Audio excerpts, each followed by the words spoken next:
Bismillahirrahmanirrahim. Assalamualaikum warahmatullahi wabarakatuh. Alhamdulillah, alhamdulillah, alhamdulillah. La haula wa la quwata illa billah. Rabbi syrahli sadri wa yassirli amri wahlul 'uqdatam min lisani yafqahu qawli.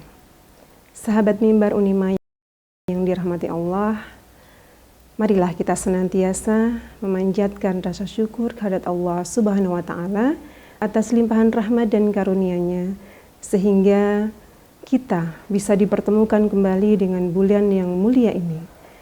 Kita bermohon kepada Allah, semoga kita mampu mengisinya dengan amalan terbaik kita.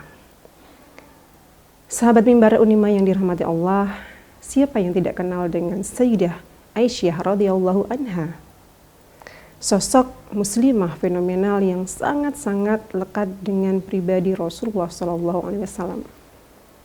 Beliau adalah salah satu dari istri Rasulullah yang sangat-sangat beliau cintai.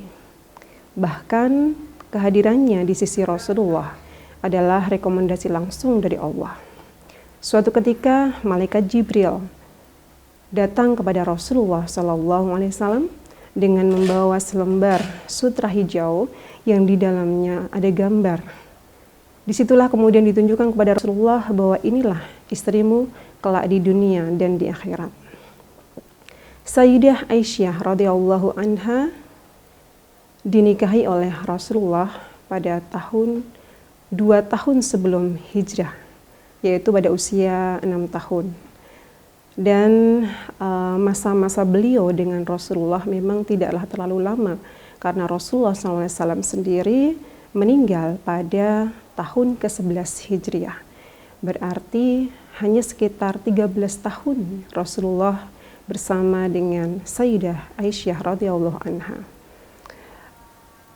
Kedekatan Sayyidah Aisyah dengan Rasulullah SAW tentu saja menjadi suatu momen yang istimewa bagi beliau.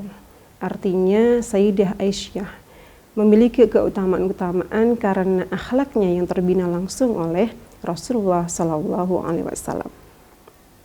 Beliau terlahir dari keturunan yang mulia, yaitu dari salah seorang sahabat terdekat Rasulullah, yaitu Abu Bakar As-Siddiq.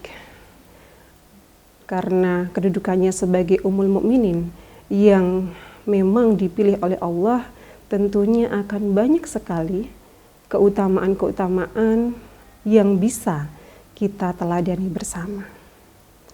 Yang pertama yaitu bahwasanya Sayyidah Aisyah radhiyallahu anha adalah sosok yang suci lagi disucikan, dengan gelar Siddiqah binti Siddiq.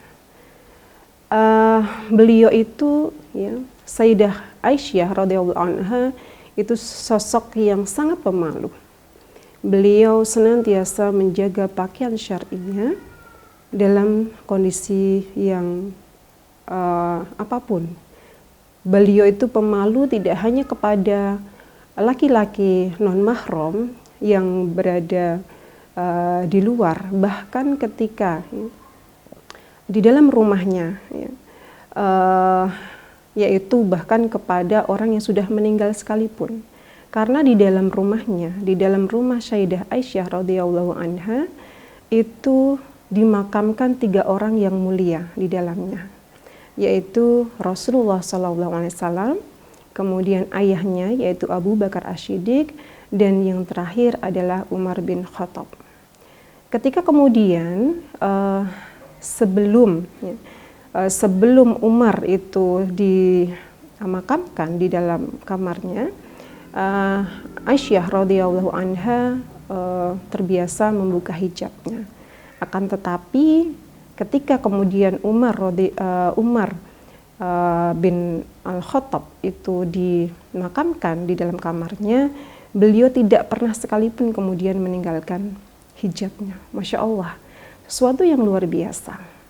Kalau kemudian kita lihat dengan kondisi saat ini, kita tilik seberapa banyak muslimah yang mereka mengumbar auratnya.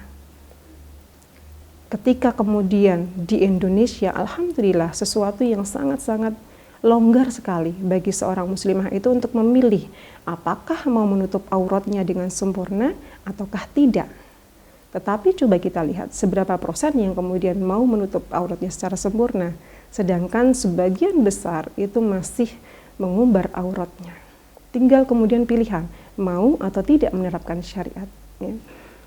Sementara saudara-saudara kita yang saat ini ada di India, mereka kaum muslimah itu mengalami penindasan, penekanan, di mana kemudian mereka sangat tidak bisa mengekspresikan dirinya, bahkan hanya sekedar untuk menutup aurat mereka.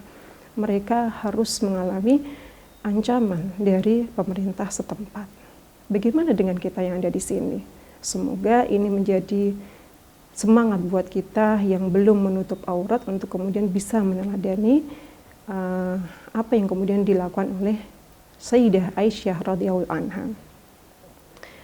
Kemudian beliau, kenapa kemudian dikatakan sebagai sosok yang suci lagi disucikan?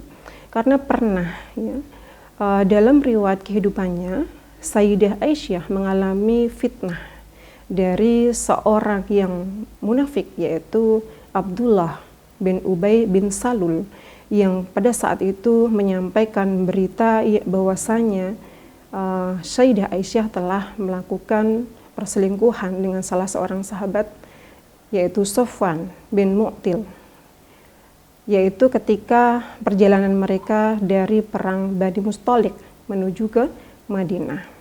Pada saat itu kemudian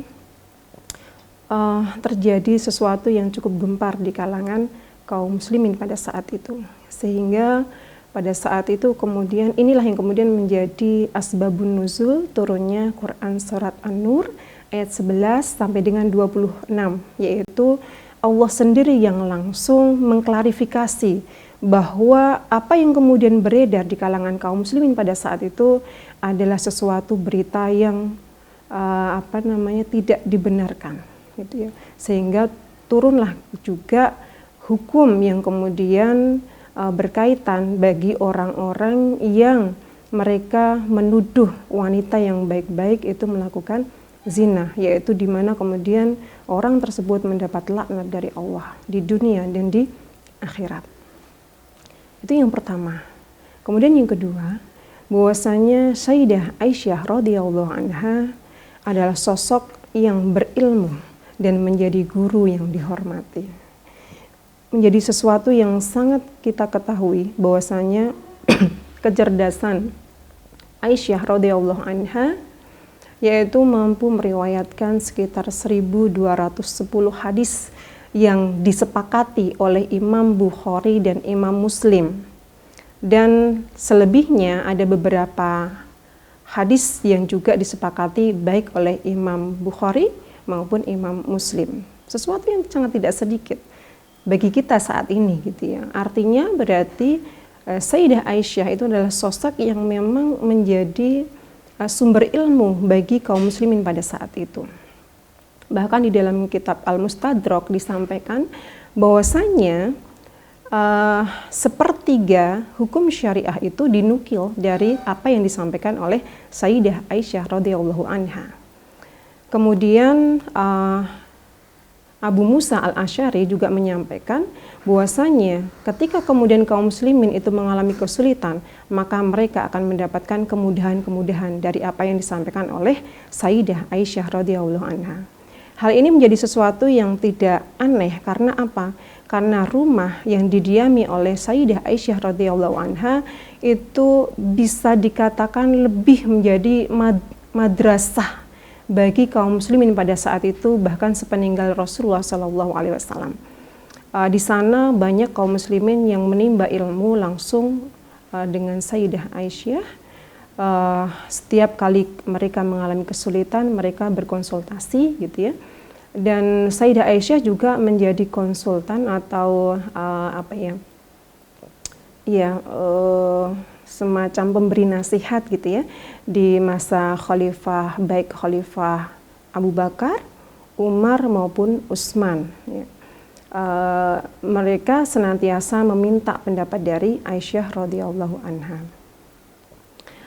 Itu yang kedua. Kemudian yang ketiga yaitu bahwasanya sesuatu yang bisa kita ambil keteladanan dari Sayyidah Aisyah radhiyallahu anha adalah kehidupannya yang sangat sederhana, jauh dari kemewahan, dan beliau adalah sosok yang sangat dermawan. Sayyidah Aisyah sangat-sangat terbiasa, ya, tidak pernah menyimpan barang bahkan kebutuhan pokok di dalam rumahnya. Sehingga suatu ketika datang seorang pengemis sementara di dalam rumahnya tinggal satu potong roti saja. Itu pun kemudian diberikan kepada pengemis tersebut. Ya. Kemudian suatu ketika di masa Muawiyah, beliau mendapatkan sedekah berupa 100.000 dirham. Sejumlah yang tentu tidak sedikit. Dan demi Allah disampaikan di situ bahwasanya belum sampai terbenam matahari itu seluruh harta itu sudah ditasarufkan atau disedekahkan kepada kaum muslimin yang membutuhkan. Artinya di sini ya mungkin kita bisa berkaca pada kondisi saat ini di mana nyun sewu kalau kaum muslimah itu sebagian kecil mungkin ya atau sebagian besar itu mereka punya hobi mengkoleksi barang-barang pribadi, ya. Bahkan menjadi show ya kalau di beberapa televisi itu diperlihatkan berapa koleksi sepatunya berpasang-pasang, berpuluh-puluh bahkan mungkin ratusan pasang sepatu, atau koleksi tasnya yang bermerek dengan harga yang sangat mahal. Itu adalah gaya hidup saat ini, di mana memang di dalam sistem kapitalis yang ada saat ini cenderung manusia itu didorong untuk sangat konsumtif dan kadang tamak dalam kehidupan dunia, jauh dari kesederhanaan. Dan itu memang sangat wajar ya yang kemudian dialami oleh Sayyidah Aisyah karena beliau memang hidup berdampingan dengan Rasulullah yang lebih memilih hidup zuhud di dunia ini, mengambil secukupnya. Jadi bukan sebaliknya. Kalau saat ini manusia itu kebanyakan tamak, mengambil bagian itu melebihi dari apa yang dia butuhkan. Contohnya terakhir ketika kemudian saat ini minyak mahal, berapa banyak kemudian mereka yang memborong minyak. Pembelian dalam kondisi yang panik seolah-olah besok itu tidak ada lagi barang tersebut. Itu adalah sesuatu yang real, mungkin kita bisa komparasikan dengan bagaimana kesadaran hidup yang dilakukan oleh Sayyidah Aisyah radhiyallahu anha. Itu yang ketiga. Kemudian yang keempat, ya, bahwasanya Sayyidah Aisyah radhiyallahu anha itu adalah sosok yang sangat-sangat gemar melakukan ibadah. Ya. Beliau senantiasa bermunajat kepada Allah di malam-malamnya, sering sekali berpuasa, ya, sehingga suatu ketika saudaranya Abdurrahman bin Abu Bakar itu menemui beliau, yaitu Sayyidah Aisyah radhiyallahu anha, sementara dilihatnya bibirnya sangat kering sehingga dia siramkan air minum yang dia bawa itu ke bibir saudaranya. Kemudian dia katakan, berbukalah. Sementara kemudian Aisyah radhiyallahu anha menyampaikan bahwasanya bagaimana mungkin aku mau berbuka sementara Rasulullah SAW mengatakan bahwasanya barang siapa yang berpuasa di hari Arafah maka akan dihapuskan dosa-dosanya. Masya Allah, sosok pribadi yang dekat dengan Rasulullah dan bahkan dijamin surga oleh Allah masih sangat-sangat maksimal dalam melakukan ibadah-ibadahnya. Bagaimana kemudian dengan diri kita? Dan yang berikutnya yaitu bahwasanya Sayyidah Aisyah radhiyallahu anha adalah sosok pribadi yang tegas dalam menyampaikan kebenaran. Hal ini bisa kita lihat dari beberapa fragmen yang kemudian dikisahkan, yaitu ketika kemudian pada saat itu kaum muslimah sepeninggal Rasulullah SAW, mereka sudah mulai mengalami perubahan dalam cara berpakaian mereka, yaitu sudah mulai meninggalkan pakaian syar'i mereka, sehingga kemudian Sayyidah Aisyah radhiyallahu anha mendatangi mereka dan menyampaikan bahwasanya seandainya Rasulullah SAW itu melihat kaum wanita pada saat ini, niscaya Rasul itu akan melarang mereka memasuki masjid sebagaimana orang-orang Yahudi itu melarang para wanitanya itu masuk ke tempat ibadah mereka.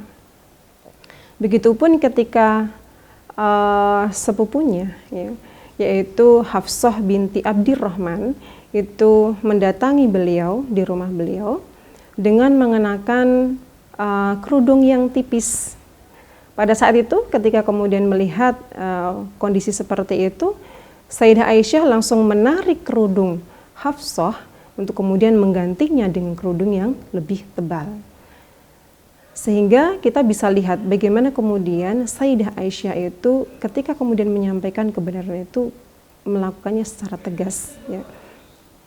Kemudian yang terakhir yaitu bahwasanya Sayyidah Aisyah radhiyallahu anha adalah sosok yang tegar dalam menghadapi ujian kehidupan. Kita bisa lihat ketegarannya yaitu ketika badai fitnah yang tadi saya sampaikan di awal menimpa beliau. Bagaimana perasaan seorang wanita ketika dituduh berzina dengan orang lain? Tentu sesuatu yang sangat-sangat menyakitkan.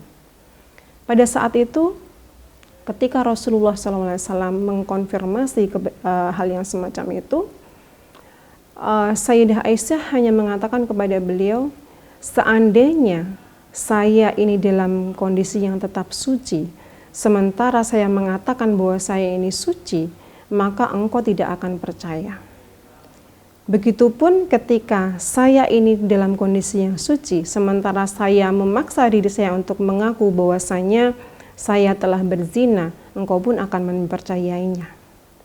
Sehingga percuma saja saya memberikan argumentasi apapun, sehingga saya hanya mengikuti apa yang kemudian dulu disampaikan oleh Nabi Yusuf, yaitu bersabar itu lebih baik. Jadi sikap yang diambil oleh Sayyidah Aisyah ketika menghadapi cobaan itu adalah kepasrahan yang total kepada Allah, di mana kemudian dia lebih lagi mendekatkan dirinya kepada Allah, meminta pertolongan kepada Allah, sehingga beberapa waktu setelah kemudian kondisi itu dialami oleh Sayyidah Aisyah, akhirnya Allah sendiri yang kemudian mengkonfirmasi, memberikan memberikan kabar kepada Rasulullah dengan mensucikan nama Aisyah, yaitu dengan diturunkannya Quran surat An-Nur ayat 11 sampai 26 tadi yang sebagaimana saya sebutkan di atas. Itulah sekelumit dari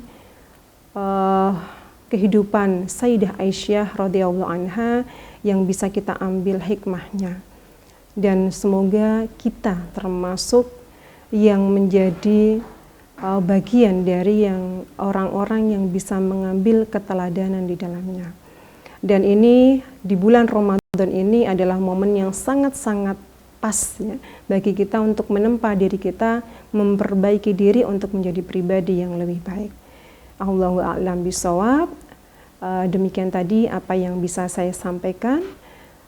Apabila ada kesalahan itu datangnya dari saya pribadi, dan apabila ada kebenaran datangnya dari Allah.